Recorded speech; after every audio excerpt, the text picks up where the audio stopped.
guys, it's your boy, Barca Boy 103. Today we're going to be reacting to the Barcelona news over the past 48 hours. We do have some topics to discuss. Firstly, we are being linked with the best striker in the world right now, Erling Haaland, with a potential move coming in 2025 when its release clause of 175 million euros becomes active. Barcelona have already begun work on signing Erling Haaland as a replacement for Robert Lewandowski in the summer of 2025. And of course, for the upcoming summer, we do have targets in regards to strengthening our midfield, with Xavi still looking for a creative midfielder. There are 3 players who have exclusive contracts to Barcelona in regards to their release clause that is set at 60 million euros. Dani Olmo, Bernardo Silva, Alex Baena will all cost Barcelona 60 million euros this summer, and they all have a release clause as well. That means, of course, no negotiation whatsoever, and it remains to be seen who Barcelona will pursue, or if Barcelona will pursue any of them in general. We do have a lot of general news as well in regards to Cancelo coming to Barcelona,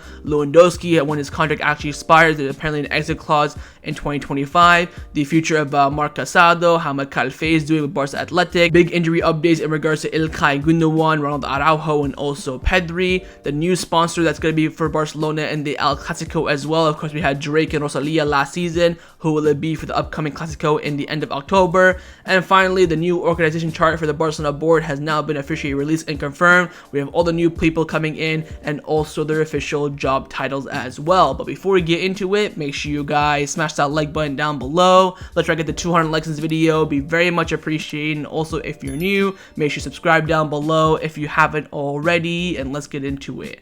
Let's start off with the transfer news over the past 48 hours. Now, as we all know from the past summer, one of the key positions that Xavi wanted to strengthen but couldn't in the end was signing, of course, a more creative midfielder to provide some coverage and competition for Pedri. We were linked a lot with Bernardo Silva, of course, Giovanni Lo Celso, but in the end, we haven't signed anyone. But that position still remains void to this day, and Xavi does plan on reinforcing it at some point in the next few transfer windows. But Barcelona do have the option of getting some of those players in that position for a cut price. Fran Martinez has come out saying that Bernardo Silva and Dani Olmo have a Barcelona clause in their contracts that will allow them to join Barcelona this summer for 60 million euros. As we all know, Bernardo Silva renewed his contract a few weeks ago, and he did have a release clause included of 60 million euros. Of course, at the beginning of the summer, Dani Olmo renewed his contract with RB Leipzig. We're all pretty shocked by the news because he's going to be probably a target to join Barcelona this up and coming summer for free, but he also has a 60 million euro release clause in his contract. So some interesting quality players there that for Xavi to pick out.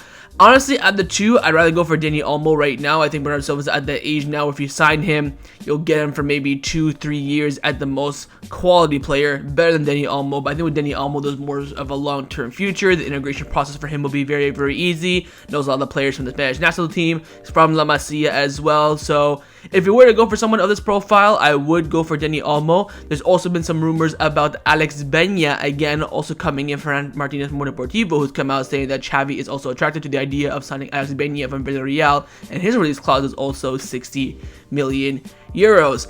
Again, out of these 3 right now, as things currently stand, I would be favoring more to Dani Olmo, but in terms of the price, I'd rather be spending that on a pivot. Of course, Zubimendi, Kimmich, whoever the option will be this summer, I think we should spend the majority of our transfer budget in that sense. I think there's money left over. We can still have enough room on the wage bill. We want to reinforce somewhere else.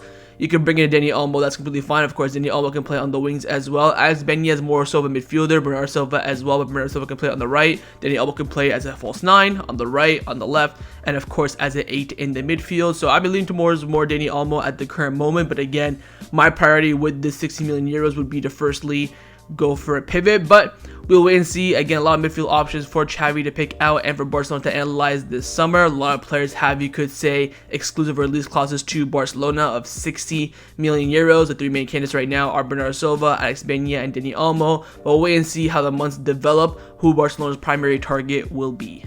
Now, there is another position that Barcelona are planning on strengthening in the future, and that is, of course, the striker position. Currently in the squad, we have 1 striker, and that is RL9 Robert Lewandowski, who's about walking on almost 40 years old. His time is coming to an end, and Barcelona are planning to sign a superstar in that position, and it is Erling Haaland. This is coming in from Graham Bailey, who writes for 90-Minute Football in the UK. I would say he's a very medium source, not extremely reliable, not extremely poor. I would say he's bang average. And he's come out saying that Barcelona are positioning themselves to be the contender in the battle to sign Erling Haaland in the future. Barcelona believe that Erling Haaland is the best replacement for Robert Lewandowski. Haaland will have a set release clause for 2025 worth 175 million euros, and Barcelona are already working towards it. Of course, paying 175 million euros for Erling Haaland is, I would say, a very, very good deal. Where the question comes in for me is a Brazilian player named Victor Roque. Depends on how he does from now until 2025. If he performs very, very well, I don't think we'll sign Erling Haaland. You could say, oh, bring in Haaland, have Victor Roque, 2 elite strikers. That's not going to last. We're seeing now with Haaland, Julian Alvarez, the relationship there. Julian Alvarez is sacrificing himself, playing on the wings and stuff. We're hearing that he's being linked with Madrid now, and I don't think 2 top-class strikers will survive at Barcelona. So it'll come down to whether Barcelona trusts Victor Roque for the future. He may develop into more of a winger.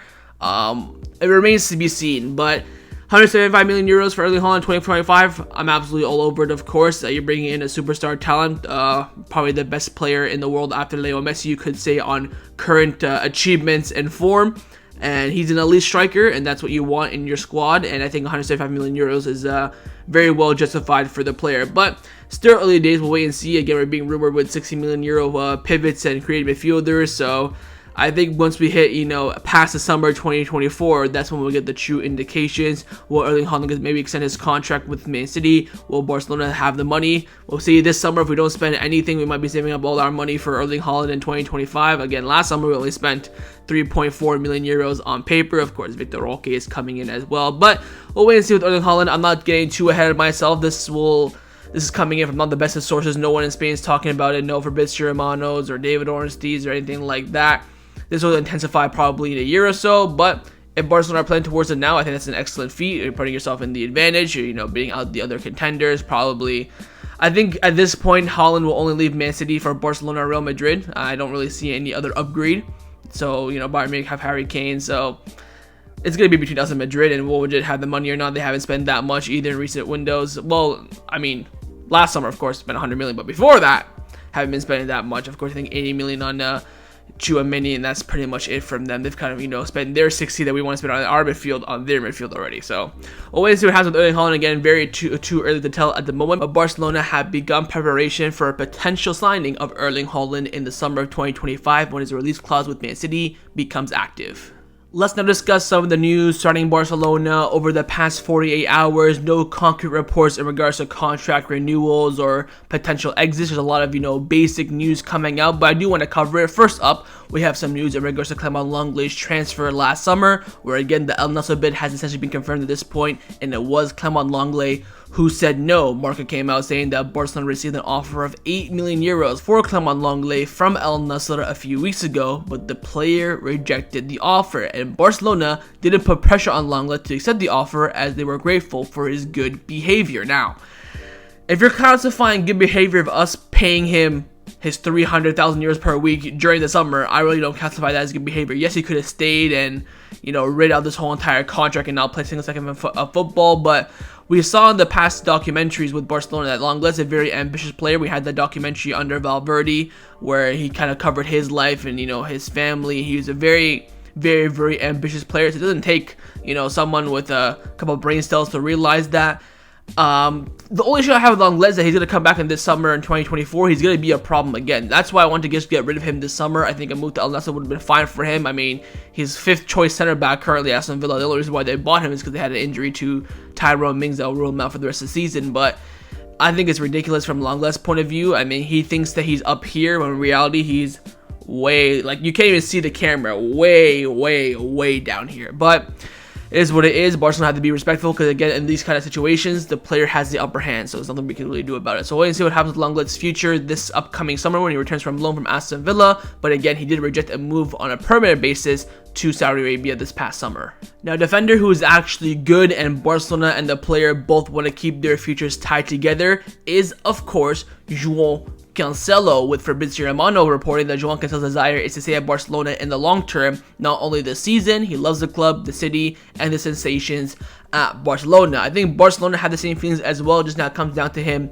performing. In this situation, I would say we do have the upper hand because City want him out, Cancelo wants to leave. It's now down to Cancelo himself to perform. If he performs well, I have no doubt Barcelona will buy him on a permanent basis, but if he doesn't perform well, he's kind of 50-50 and whatnot, we might just ship him back. And the issue is, if we just ship Cancelo back to Man City, we're gonna have to go sign on the right back, and that's gonna be the main issue. Of course, you do have Julian Araujo out on loan with Las Palmas. Hopefully, he does well in that sense. But I expect Julian Araujo to come back next season to be the understudy, provide coverage and competition for Joao Cancelo. Of course, hopefully by then, Sergio Nunez is gone. Roberto's off to the MLS with Inter Miami or wherever the case may be. So for Cancelo's future at Barcelona, it's literally all down to him. He's at Barcelona on loan. It's down to him to perform. If he performs, I have no doubt the club will go and try and purchase him permanently with Man City. But if he doesn't perform well, that's where the big question comes in. Now, another current Barcelona player's future that you could say in the long term is very much in doubt is the future of Robert Lewandowski. Of course, he's just been linked with Erling Haaland, who you could say right now on current form is the best striker in the world. That was firm with the title of Robert Lewandowski. And there are reports coming in saying that if Lewandowski plays less than 55% of the matches next season, in the 24-25 season, Barcelona could terminate his contract at the end of that season. Now, of course, Lewandowski does have a deal running until 2026, the end of the 25-26 campaign. So, but Barcelona could terminate his contract a year earlier for free if he plays less than 55% of the matches. Look, I think Lewandowski, when we signed him, I said we would get 2 or 3 years out of him. We've already got 1 year out of him. I think he was okay last season. 8 out of 10 came in. First 4 or 5 months was great. Last 4 or 5 months was poor.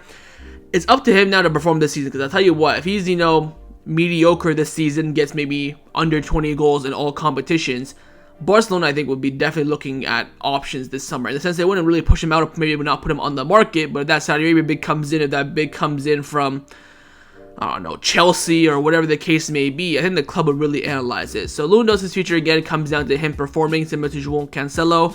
I have no doubt in the ability of Robert Lewandowski. I do doubt, though, his age. It comes to an end for everyone, especially at the highest level. I even saw it with the greatest striker that I've seen with my own 2 eyes, El Piso de Luis Suarez. So when it comes to that moment, hopefully it'll be met with ease. But again, it comes down to Robert himself. He has to go out there and perform. I believe he only has he has 2 goals this season so far, if I'm not mistaken, which is, not a terrible start, not a great start, but we'll see how the season pans out. But again, there is that opportunity to let him go for free at the end of the 24-25 season, where, of course, in that summer, Barcelona right now, according to reports, are planning on signing Erling Haaland. From one of the best signings in Barcelona's history to definitely top 5 worst signings in Barcelona's history. I mean, this U-turn is astonishing. I don't really know how to transition this, but we're going to talk about Matheus Fernandes. I mean, bloody hell. If you're on the channel when I was talking about Matheus Fernandes back in the day, then you are a real one. Anyways, if you don't know, we of course terminated the contract of Matheus Fernandes at the end of the 21-22 season. I believe he came back on loan from Real Valladolid. At the time we terminated his contract, Fernandes was claiming that it was a very unfair termination, that he then sued Barcelona for defamation and pain and suffering, all sorts of stuff. He sued for, I believe, 14 million euros, but the court said that's a ridiculous amount. You can sue for 8 million euros instead. And now we have the outcome. The reports coming in from Brazil saying the social chamber of the Supreme Court of Justice of Catalan has reduced the compensation which Barcelona had to pay to Matheus Fernandes for termination of contract from the 8 million, 7.7 that he sued for, to 700,000. The player may file an appeal against this claim. So in the end, Barcelona, you could say, win in terms of money, but on paper we did lose a lawsuit. Again, so we paid him the fee to terminate his contract. I believe we paid him half of his salary, whatever the case may be. He won all. We kind of said no. He then sued for 8 million. We ended up compensating for 700,000. So in the end, he got a bit more money out of us, but I cannot believe I'm talking about this guy in 2023. I'm absolutely flabbergasted. I don't even know what he's doing right now. Is he playing for Palmeiras in Brazil or something? Wow. Beats me. But we do owe 700,000 to Matheus Fernandes, and you know what? At the end of the day, it's better than owing him the 14 million that he initially sued us for, or the 8 million that he actually on paper did sue us for.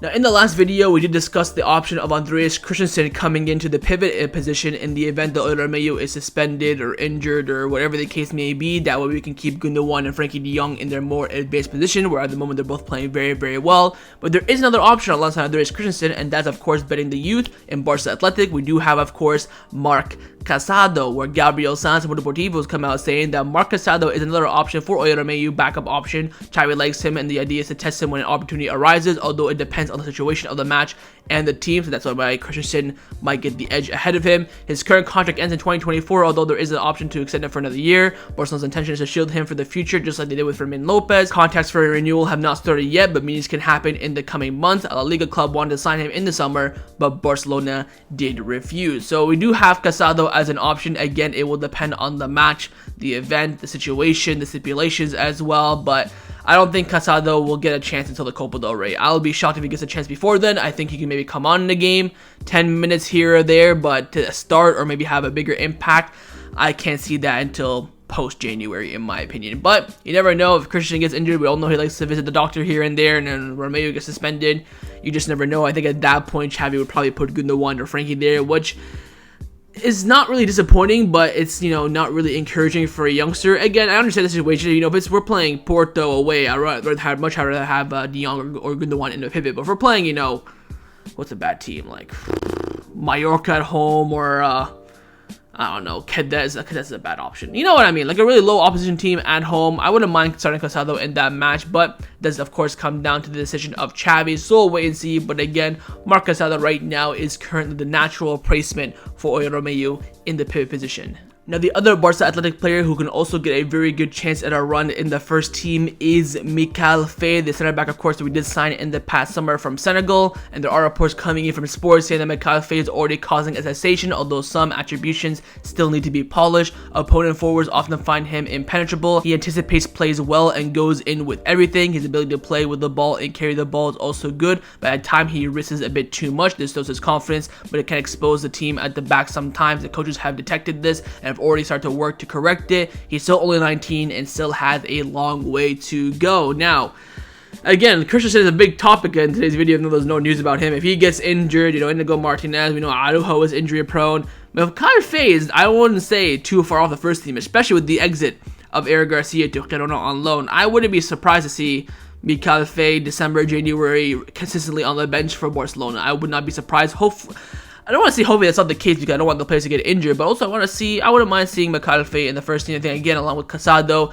his probably opportunity will come in the Copa del Rey round 32 match in January, I believe, unless we have some massive injury crisis from now until then. But again, he's impressing. We saw him play, I believe he's in AC Milan in preseason. Rafa Marquez, of course, the Barca Athletic coach, is giving him high praise. We, of course, spent some good money on him in the past summer as well, so big expectation from Mikayil Faye, and so far, he is living up to it. Now, I'm not quite too sure how to transition from Mikayil Faye's performances at Barcelona Athletic to talking about the first team's chemistry, so I'm just gonna get right into it. We do have some updates around the team chemistry, which apparently at the moment is at an all-time high. This is coming in from Relevo, and they've come out saying that firstly, Xavi has become a crucial person in the dressing room this season. He makes sure that the young players such as Fermin Lopez and Astralaga are adapted to the first team as smoothly as possible.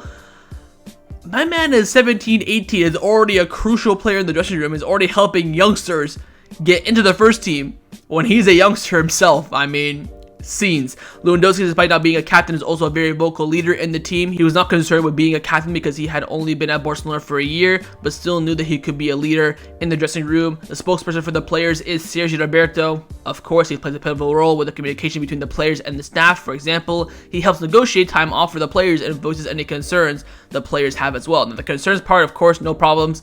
Negotiating days off, I mean, why? You guys are professionals, you get paid a lot of money per week, but I get it, sometimes they want to spend time with family and there's a big of a gap, so I get it. There's currently a very good atmosphere in the Barcelona dressing room. Some players naturally have closer bonds, but overall everyone gets along very well. Plus at breakfast, the seating arrangement changes every time, and that for me is very important because we saw a lot back in, from 2000 and I would say 16 to 2021. Every time I see the videos of the Barcelona traveling or squads or training, it's always the same group of players. You have Messi, Suarez, Busquets, Jordi, Alba, Roberto one group. Then you have, long legs, Titi, Dembele, and maybe Malcolm because they can speak French in one group. And it's, very, very obvious why and how these little groups are, groups or cults are made. And that kind of is not the family atmosphere that you want in a team. That's, of course, one of the main things that Xavi has brought when he came to Barcelona as the manager, is that, family atmosphere. We saw that a lot, of course, in the documentary as well. Relevo also saying that from inside the dressing room, they said that earlier there were more individual groups,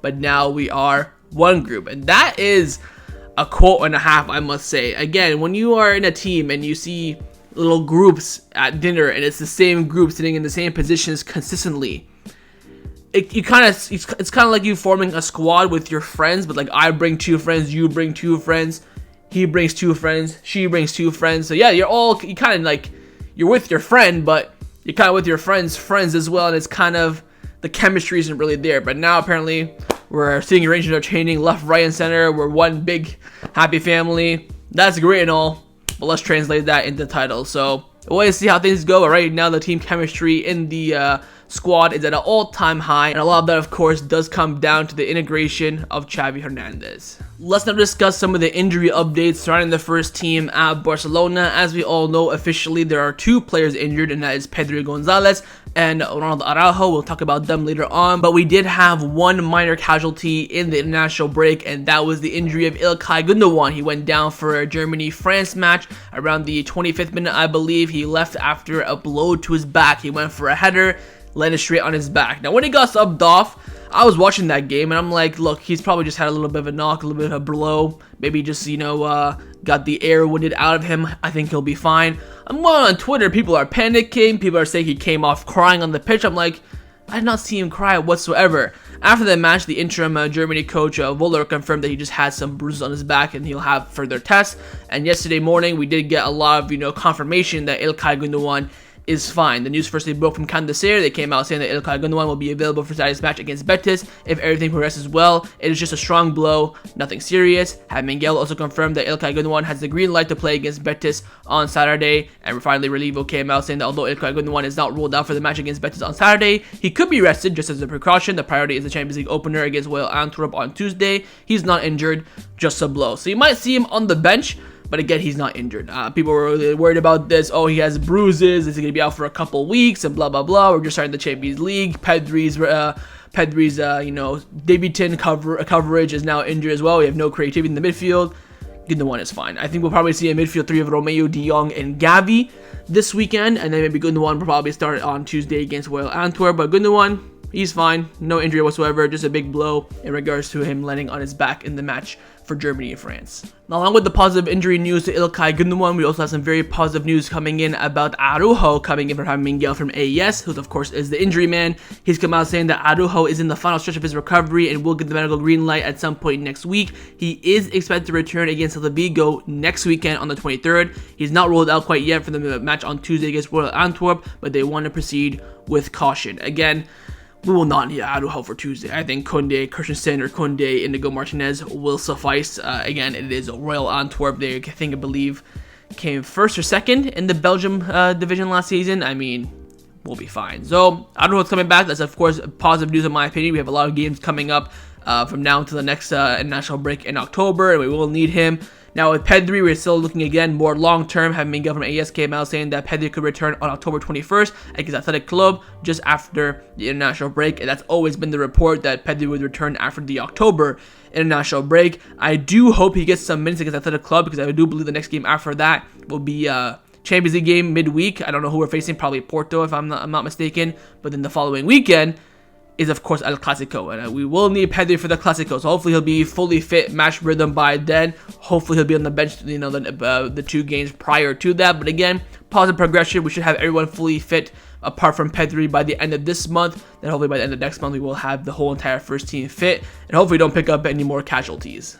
Now, on the topic of El Clasico, as we all know, since our new partnership with Spotify, in El Clasico matches, Barcelona have been replacing the Spotify logo with famous artists around the world in terms of their milestones. Of course, in the first El Clasico, we had the Drake Ovia logo because he reached, I believe, a milestone of like 1 billion streams on Spotify, something like that. Then we had Rosalia because she had her new album or new milestone as well, something like that. Anyways, we do of course have rumors about the next sponsor for Barcelona in El Clasico, and it is set to be the Rolling Stone. Raccoon came out saying that Barcelona are expected to have the Rolling Stone logo on their shirt for the next El Clasico against Real Madrid, just has happened with the collaboration with Rosalia and also Drake. Now, of course, the Rolling Stone do have a few different logos they can, use. Of course, their main one is the one with the tongue sticking out. We'll wait and see of which logo exactly Barcelona will select, but it looks like the Rolling Stone will be the next artist that Barcelona will sponsor in the Clasico. Now, the final topic that I want to discuss before I end up this video is that finally, the new organization chart for the Barcelona board has been officially released